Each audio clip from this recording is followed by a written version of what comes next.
好多香港、澳門朋友住慣咗喺繁華嘅市區，最唔中意咧就住得太偏嘅啦。最驚咧就係買餸啦、食飯啦、行街睇戲都會唔方便，而呢度咧將會滿足晒你所有生活嘅需求，而且景觀面仲會令你覺得非常之驚訝嘅。咁今日我哋嚟睇嘅呢個盤咧就係中海環宇天下。咁可以見到咧，小區樓下就自帶3萬方嘅商業綜合體，另外咧一路之隔300米嘅範圍就可以到達50萬方嘅綜合商業體啦。分別有我哋華發十字門嘅華發商都啦，1期、2期、3期中環廣場、中海環宇天地呢度嘅商圈加埋嚟咧有50萬方嘅，相當於香港半個銅鑼灣嘅體量啊！所以食飯行街睇戲呢啲都係 so easy 噶啦。咁另外咧，佢景觀面亦都非常之靚嘅，以及佢嘅交通。我哋先講交通啦，小區300米範圍就有我哋嘅城軌站啦，可以直接通往珠海機場啦、珠海站啦，同埋橫琴口岸啦，所以你想返香港都好方便嘅。另外呢度咧係開通咗珠海香港嘅直通巴士啊。另外呢個上落站點仲有我哋嘅沙田啦、尖沙咀啦，呢啲都有站點嘅，所以係非常方便嘅。湛江交匯3大地標齊聚 ，IFC 澳門塔珠海中心通通喺呢度。而我哋嘅左手邊咧就係瑞吉喜來登雙5星酒店，後邊咧就係會展中心同埋歌劇院。除咗呢啲生活配套，仲有澳門塔，成個澳門本島煙花景就框喺你眼前。西灣大橋啦，以及金融島，所有城市嘅繁華景觀面都聚集喺呢度。而樓下咧就係情侶路海濱公園啦，右手邊就係馬騮洲山體公園啦。呢一個繁華嘅景觀面以及呢啲生活配套，通通就喺你眼前，又點會令人唔心動呢？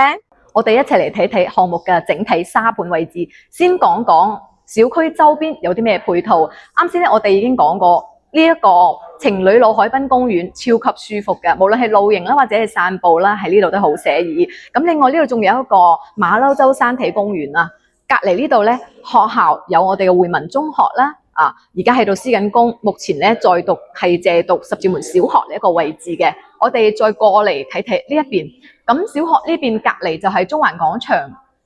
一個商圈嚟嘅，已經開業咗啦。要食飯啊，或者買餸啊，喺呢度都可以解決到嘅。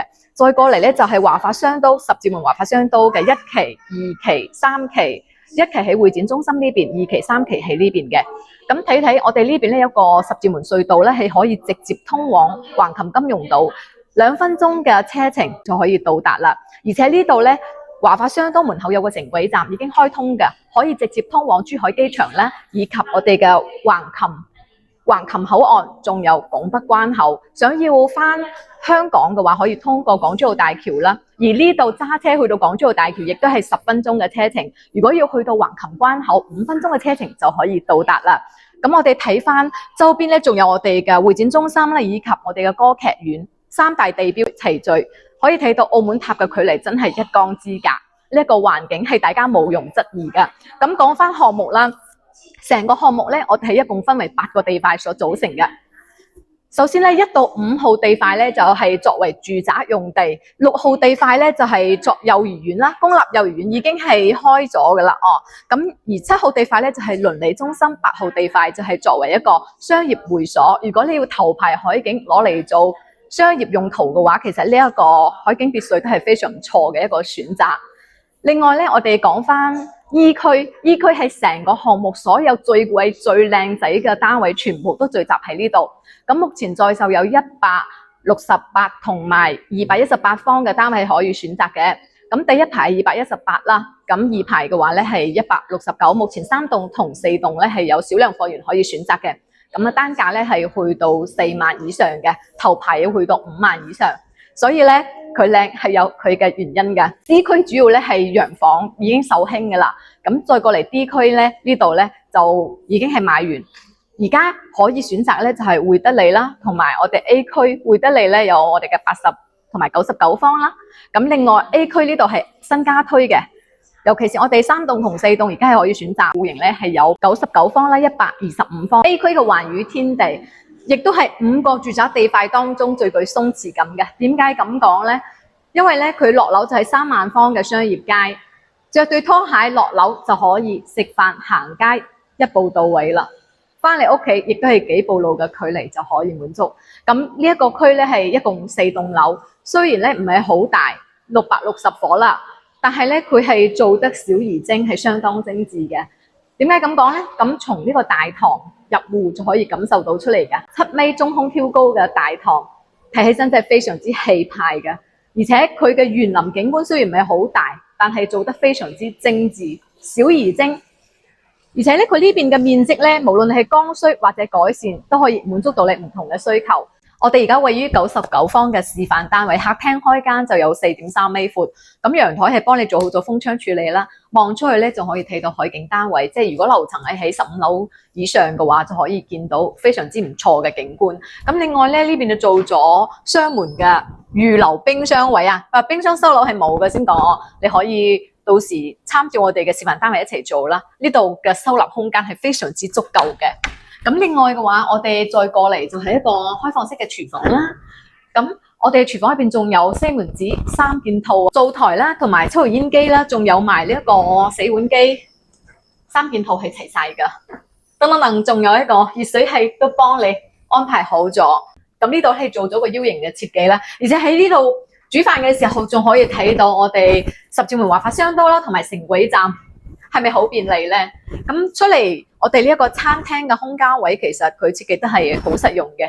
咁呢度可以做翻一排嘅收納櫃啦，呢邊可以放翻一個6人位，都係冇問題嘅。可以見到全屋咧係精裝交付，帶埋我哋嘅全屋中央空調。咁呢度咧係一間房，收樓嘅時候係獨立一間房。咁而家喺示範單位，所以將一個門拆咗，咁啊形成一個書房嘅大空間啦。而且咧，我哋呢一個單位佢好難得嘅係做咗3間房同埋客廳，係形成一個4開間，係朝南向嘅。而且2個廁所嘅話係做得相對闊落嘅，無論係客廁或者係主廁都係好闊落。咁我哋主卧呢度嘅空間放翻一張1.8米嘅床 ，OK 噶。咁呢一個位置係做咗一個嵌入式嘅衣櫃，佢嘅收納空間係足夠嘅。125方嘅單位，前面咧就係馬騮洲山公園以及海景啦，對面就係十里花海長廊。每年嘅秋天、冬天時節咧，呢度可以話係繁花似錦啊！咁呢一個單位係125方嘅，亦都係我哋交付標準。陽台咧係6.3米闊嘅。呢個單位咧，從入戶到陽台呢度嘅距離就有10.4米闊。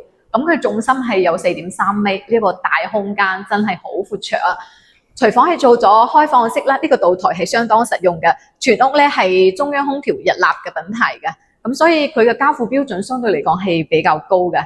睇得出中海嘅品質向嚟都係比較有口碑啦。咁呢個單位佢嘅特點亦都係做到5開間朝南啊，客廳同埋4間房都可以睇到海景啊，朝南向啊，所以點會唔心動呢？而且咧，佢主卧呢一個位置係做咗雙排嘅飄窗，呢個飄窗嘅面積咧係全部都係贈送嘅，所以非常之實用。呢度咧建議做翻個衣帽間。咁喺我哋房間呢度咧，欣賞出邊嘅山景海景都可以滿足晒喎，係咪好正咧？所以話，如果你想喺十字門呢一個寸金寸土嘅位置，同時可以睇到海景，實用率可以高達100%嘅，就千祈唔好錯過啦！如果感興趣嘅話，評論區留言中海即刻 send 資料俾你啊！